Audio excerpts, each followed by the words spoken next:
Komedya sed salekê tiştekî şahane jîn. Yaqub Tilermenî.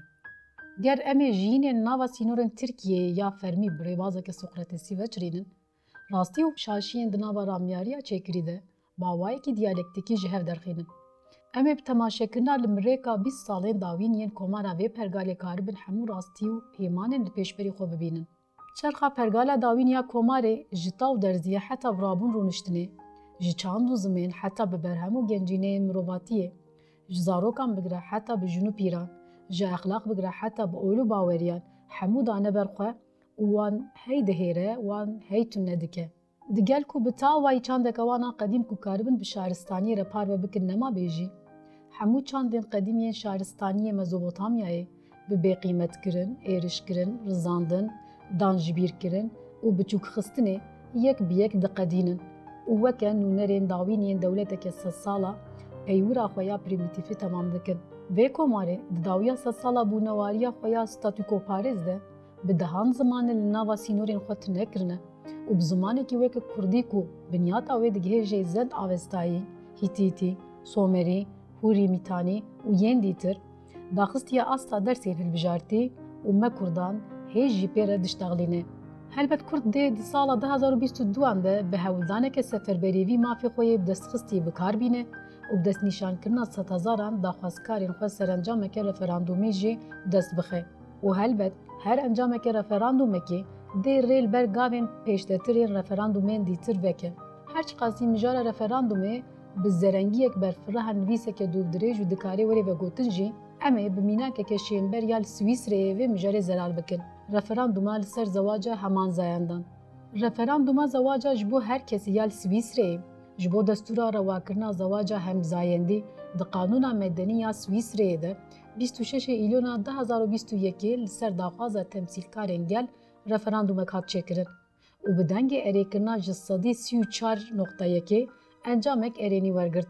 Vê rejî mirovên ku weke mêr jin berê bi awayekî pratîkî bi hev re bûn, bi rêya qanûnan jî mafê bi hev rebûna xwe û bûyîna xwedî zarokan di ser jinekê re wergirtin û mijar ji rojeva civakê derket.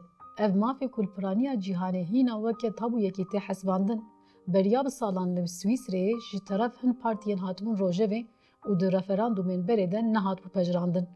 Lê di gava duyem de bi serket. Meseleya zimên ku li welatekî wekî Swîsreyê bi 4 zimanên fermî di rêveberîna pergalê de cih digire, li welatekî weke Tirkiyeyê sedema tunekirina mirovan e. Îcar zimanê Kurdî ku ji bo hemû Kurdan mezeloqa nava xerca neteweyî ye, li gel hewildanên 40 salên dawî dikarê bi hewildana 2022yan encameke erênî ya referandûmê bi dest bixe û ji bo referandûmên gavmezintir jî bibe pepûlekek navberê. Ji lewre ziman xerca yekîtiya neteweyî ye. Ziman ji bo milletên dîtir ên li nava Tirkiyeyê jî hêlîna xwebûnê ye. Ger ziman neyê bikaranîn, ew hêlîn ji hev dikeve. Ji ber ku dewletperest her dem êrişan dibe ser mirovên xwedî zimanekî dîtir. Dema dijberiya yên dîtir dikin, hemû çek û teçîzatên dijminantiyê bi zimanê Tirkî dikin. Ji lewra Tirkî bi her gotin û bûyêjên xerab tijî kirine. Di zimanê Tirkî de gotinên weke Kurd, Ermen, Pontus, Yunan, gotinên sixêf û dijûnan e. Dema Yaşar Kemalê ku radibe bi zimanê Tirkî wêjeyê bi pêş dixe û wî zimanî dike endamekî Nobelê, dîsa dikeve hedefa tîrên wan û ew ji berhemên wî re dibêjin çend romanên hûnşkestî. Dema Yılmaz Güneyê Kurd bi filmên xwe dengê sînemaya Tirkî li cîhanê belav dike, mohra terorîstiyê lê dixin û dibin sedema birina wî jî. Herî dawî Sezen Aksuya diya wê Selanikî û bavê wê Laz xistin ser textebana êrişê û xizmeta wê ya 5 salan tune hesibandin. Çunkî Sezen Aksu ne wekî wan e, çunkî ew hunermend e. Çunkî ew stranên xwe bi Tirkî, Kurdî, Romanî, Yewnanî, İngilîzî û zimanên dîtir jî distire. Çunkî ew jineke serbixwe ye û gotinên xwe ti caran texsîr nake. Çawa ku parlamentera Kurd Semra Guzel ji ber wêneyekî 5 sal berê kirin hedefa êrişên xwe, Sezen Aksuya diya wê Selanikî û bavê wê Laz jî ji ber gotinên straneke wê kirin hedef. Ji bo ku statûkoya xwe berdewam bikin, dê li vê derê jî nesekinin û vê dijbertiyê derxin herî rûtkeyê. Strana navborî ya Sezen Aksu ku gotinên stranê ji zimanekî din wergirtiye û li zimanekî Tirkî aniye, bi hemû gotin û şibandinên xwe jiyanîne. Zimanê stranê hêsan e, peyamê tê de jiyanîne. Adem û Hawa tê de hemû mêr û jinê jiyanê ne. Şibandine ku rexneyeke îronîk tê de heye. Sezen Aksu weke her dem bi xwebûna xwe ya jin, stranbêj û hunermend straneke şahane pêşkêş kiriye. Li me Kurdan û hemû hunerhezan dikeve ku em li kêleka wê cih bigirin û nehêlin ji teref mêrekî qerase ve werê tune kirin. Ew gefa mêrê qerase ku dibêje wextê wê werê em ê wî zimanê jê bikin bi me xerîb nayê.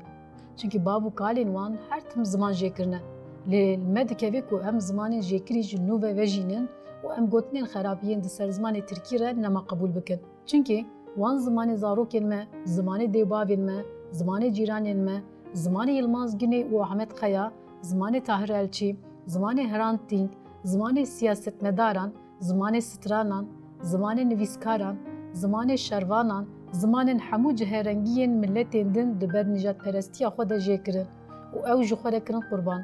Wan trajediyên mezin bi mirovan danijîn.